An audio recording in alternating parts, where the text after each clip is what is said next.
Per a instal·lar un certificat SSL de tercers mitjançant SWPanel, primer accedim al nostre SWPanel.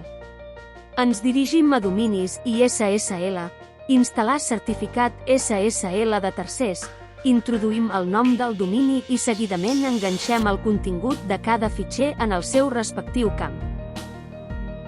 El contingut del fitxer CRT s'ha d'enganxar en el requadre CRT del certificat. Repetim el mateix procés amb els arxius KIK.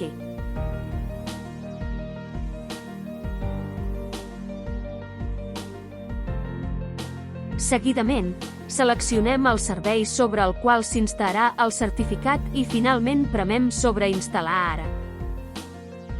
Esperem que finalitzi la instal·lació i el nostre servei ja disposarà d'un certificat SSL de tercers instal·lat.